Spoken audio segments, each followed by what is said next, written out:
Okay, howdy folks. Welcome to another edition of the Scannell Agenda.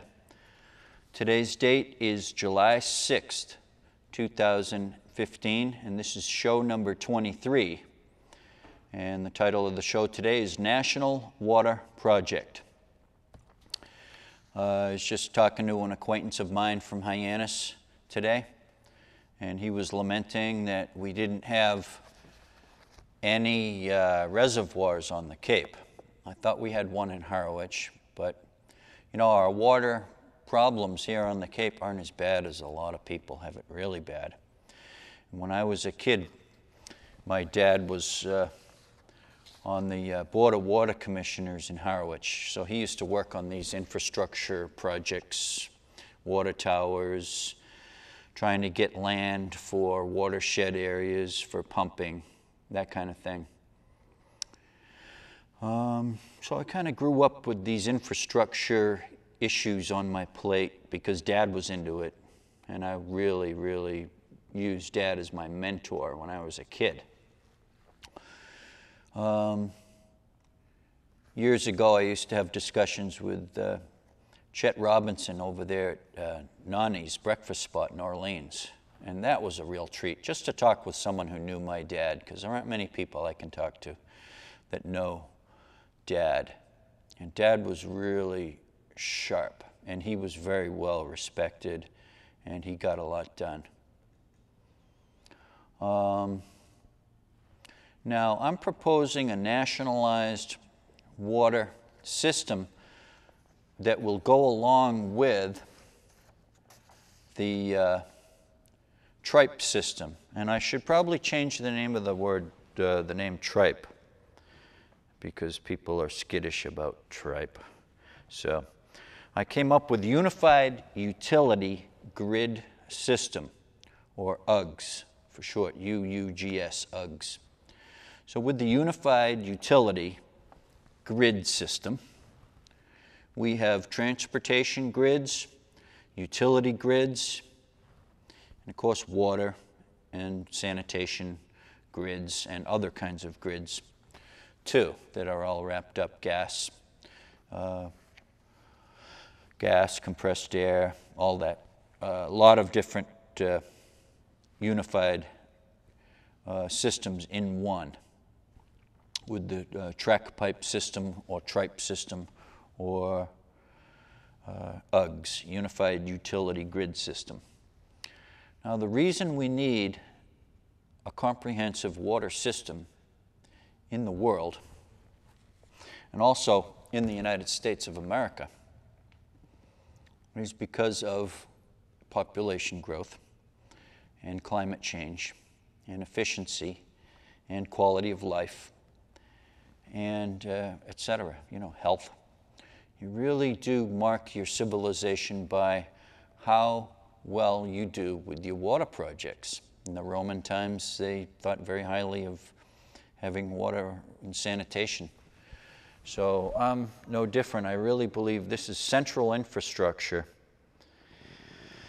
Now, if you say, well, that's communism, you can't go ahead and, nationalize all this stuff. Well, what makes it apparent that we should nationalize the water system is the advent of the tripe system, the track pipe system. We couldn't have a nationalized water system without the tripe system. I'll call it the tripe system. I'll also call it UGS. So with track pipes, we have monorails and wide gauge rail systems. I've explained all that.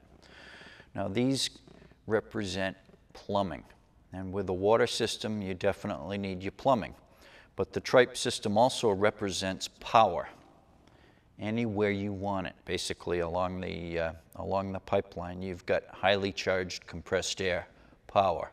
And that's pneumatics and hydraulics, very simple pumps with a lot of power behind them. Boy, that's the answer if you're talking about designing a water system. But you also need other things with a water system. You need reservoirs.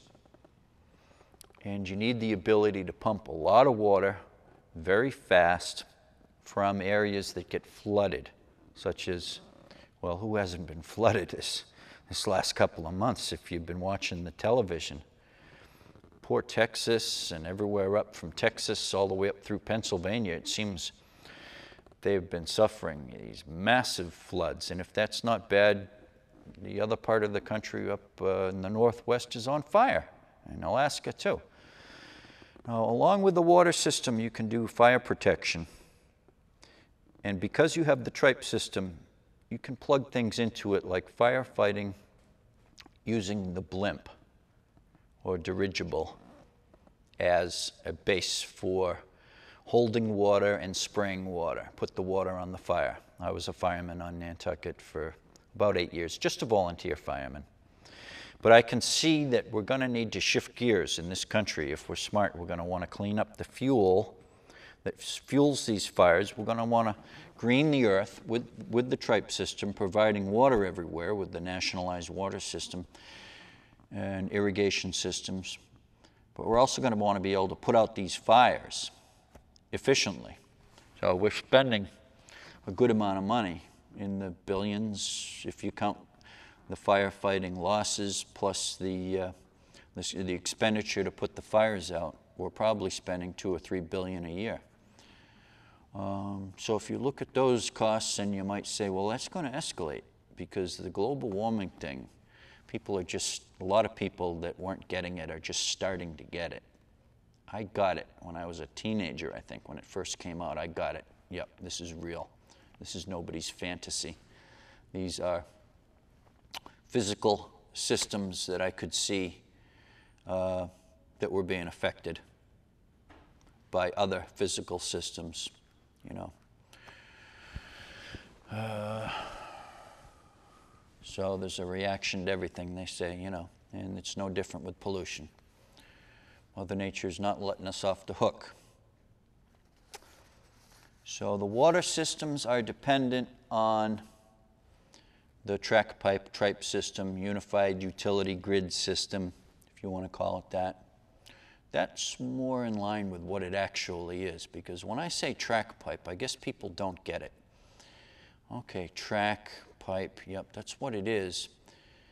But it's such a unified system of utilities such that we can pump massive amounts of water everywhere we want water and don't want water,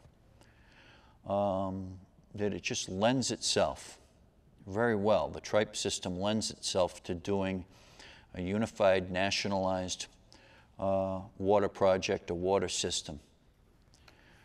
Nevada gets 4 inches of rain. I was watching This Old House. They did quite a good show. And now we're starting to make changes, like the grass in Nevada is costing a lot, so they're switching out the grass, which is a high cost element, and removing that with subsidies to remove it. And of course, California is suffering with a major drought. Hello, California. Have me out to speak. I can solve your problem with the water crisis over there in California. I've got it basically solved. This is a huge, complex system. It's a comprehensive, complex system, but it's for the public trust. So a lot of people who are zoned into just their own balance sheet, they may not get it, but public-minded people, let's say like me, who have been working in the public realm all your life, you can see all these infrastructures stacked into one system, one on top of the other, and you see the dollar signs. That's money. It costs money to build any system, but when you can combine your broadband, your water systems, your sewage and sanitation, and by the way, with sewage and sanitation, I'll get into this later in detail, but you can break down and use pneumatics. And the gift of the tripe system means that you can tailor your interior systems in your home or in your factory to separate gray water with urine, black water, dry black water, or substantially composted black water. These bioproducts of number 1 and number 2 using the tripe system really makes sense, but it doesn't make sense if you don't have a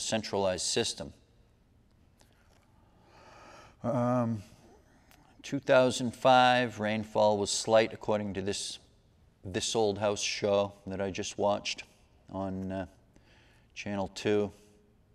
Now they've been keeping the records, and the fires since this period in time are just going off the charts, folks. And we can't be deniers. I never was one of the climate deniers. And that's my party, the Republican Party, the denier party for climate change. And I've battled with them somewhat on fish folk, but I said, no, I'm not doing this, battling with these climate deniers. I gotta keep busy doing, productive work. And that's not productive, getting into little skirmishes with these people who are not being sensible. Now, I think the sensible thing is, from the bottom line of a lot of businesses and big corporations, is if you can delay the changes from the climate change, global warming, if you can just delay, it's called a delaying action in military terms. Not that I'm knowledgeable about that, but if you can just delay and confuse and confound the opponents, that in and of itself is worth huge money. If you can just throw some monkey wrenches, then you'll be much better off with the old dinosaur capital and its contingents would be much better off. So the TRIPE system can green the world, but we need to look at it as the unified utility grid system that it is. Now, if we can get a good water system out of this TRIPE system, then we've accomplished perhaps maybe a third of the value of the whole system. And again, the system provides a natural gas pipeline, broadband, conduit system, and it's almost like, oh, you name it, it does it. It's kind of like that, because anything you can put in a tube pneumatically and send, even a pallet load of corn or grain or rice or what have you, or a pallet load of scrap metal or a pallet load of products for a store. This is where you can use the TRIPE system also. So when I say it's a does-it-all, it's a huge delivery system that we don't have that we do need, especially for the water deliveries. So the world needs to get bailed out, and this unified utility grid system is the answer. So California, maybe you've got some open-minded thinkers there that you don't have here on the Cape. I can remember years ago following Jerry Brown. I was quite impressed with him, just as an open thinker. I'm kind of a conservative, but I like smart people who can think critically, politically speaking. All right. I'm going to shift gears and talk about the TRIPE system. Lately, I've been working on things like, the camera probably won't pick this up, but no. Okay, I've been working on standard height TRIPE monorail buildings and that kind of thing. These are monorail systems with, basically your standardized height would be about 110 to 130 feet up above grade. And then you would have buildings perhaps under, this is for areas that are somewhat not out in the country, but to have a 7 or 8 story building underneath your monorail system, as I have it drawn up, makes sense. So these are long-term plans that need to be modeled up. But I'm working on the standard heights for the monorails. 3 lines would be your basic, unless you were local, then it would be 1 line. You'd share that 1 line with very local monorail systems. So in other words, a monorail might go from the Steamship Authority and have a loop around towards Lewis Bay and then come up crossing Spring Street in the middle thereabouts, and going over by the airport and down by the mall. And it can go like spaghetti, like anywhere you want it to go. So that would be a local monorail route. So these route systems for local and intermediate, and then the fast systems would be your maglevs if you're really going somewhere. And to get into the futuristic ways of transportation, you're looking at pod vehicles, which separate the chassis and the wheels and the drive systems from the passenger pod, and then the passenger pod would travel on these track pipe systems, and you could sleep on, you know, in your pod and wake up hundreds of miles away or thousands of miles away. So futuristic systems. Now the water systems, I want to get back to the water systems here, are things like even aquaculture systems can be part of your water systems. Like I've got a system here for a zebra mussel farm to be used as to harvest the zebra mussels and use them as a top dressing for plants and trees and grapevines and what have you. So that's a lot of detail with growing zebra mussels as a freshwater product that you're specifically going to use for fertilizer. And now these would be using algae from sewage. So you're just trying to kill two birds with one stone. And using the tripe system, you're shipping a lot of sewage. Now with a water system worldwide, never mind nationally, you're going to want to go to where the water is and pipe it to where it isn't.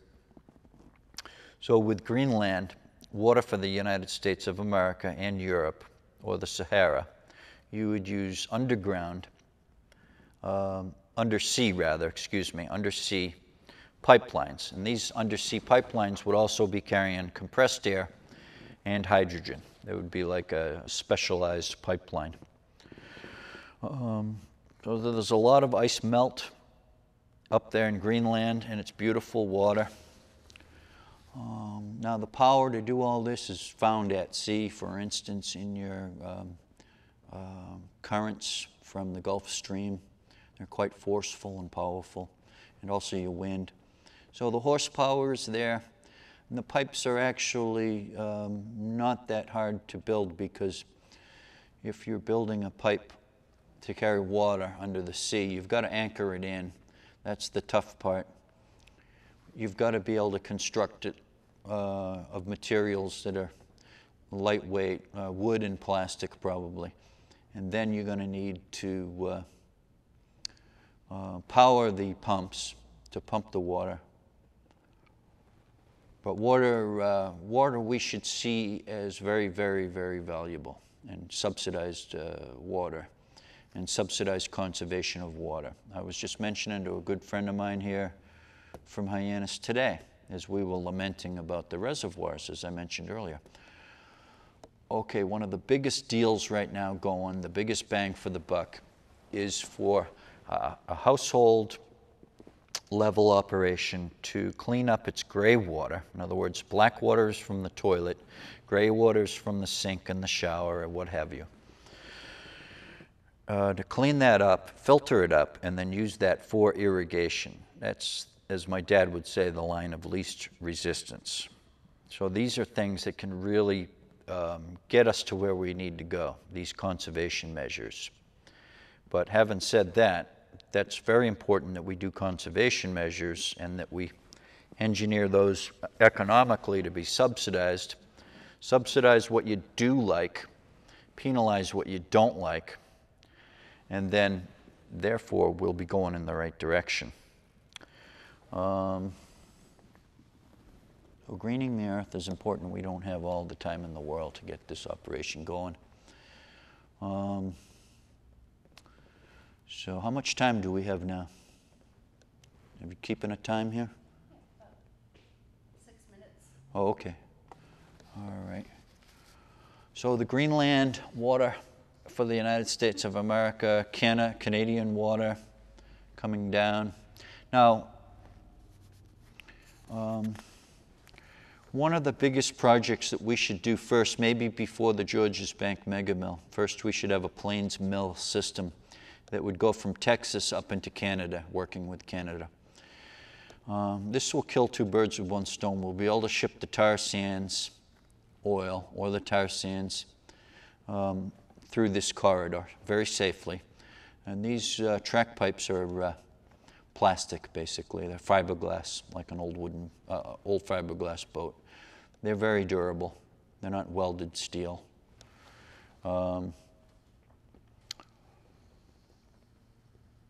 Okay. So it's best to dump as much rain as we can close by to where the rainfall is. And to have the systems to do that is very important.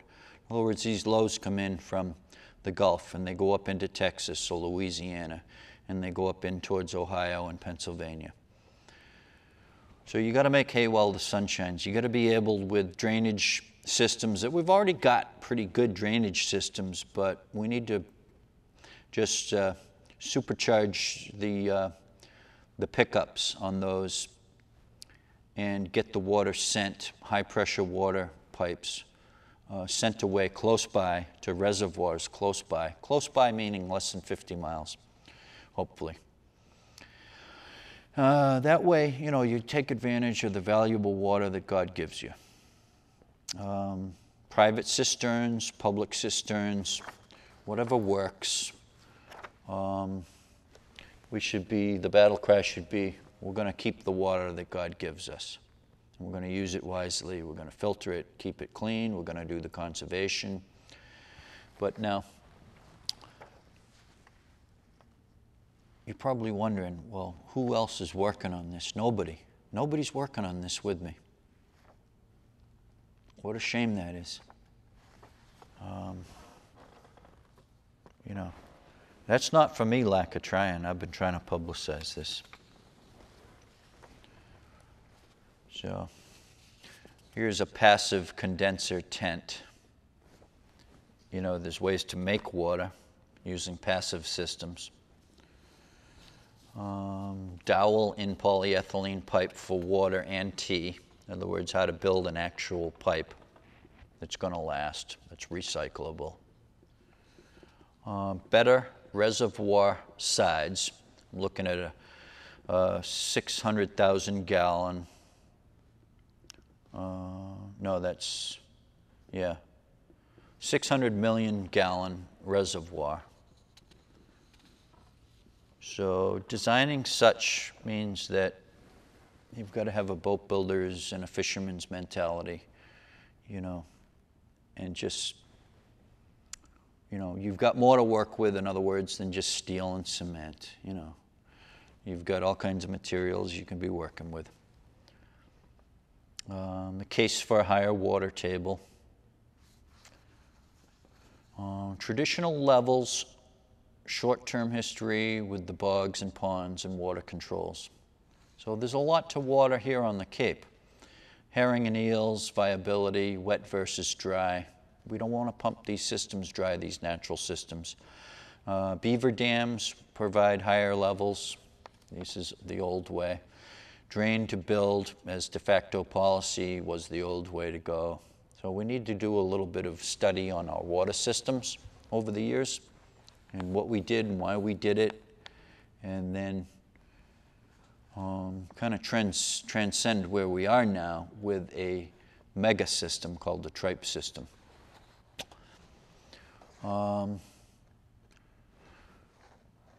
So forestry issues are big with water systems, freshwater reserves. 2 minutes, okay. Freshwater reserves are worth a lot of money. We've got forestry issues we're working with. If you add all this stuff up, fishing, farming, forestry, quality of life, campgrounds, located on a dry pond, and the pond's gone, and the marina is, you know, half a mile away. Lake Mead, I guess I was looking at. Lake Mead and the National Water Project. So we don't need to panic, but Lake Mead's going dry, folks. We're having a drought. So we need to look at short-term bailouts, Band-Aids, but we need really to look at, okay, what's the long-term approach, and what is the, in the best terms of the public, is it a nationalized water system using the track pipe as a methodology, as a backbone of the system? I think so. And I think with a nationalized water system, which I called the National Water Project, kind of in honor of Franklin Delano Roosevelt. The National Water Project will put a lot of people to work, and it'll give us a long-term sustainability that we've never had before. Beyond our wildest dreams, water systems are really where it's at. Thanks for watching the Scannell Agenda.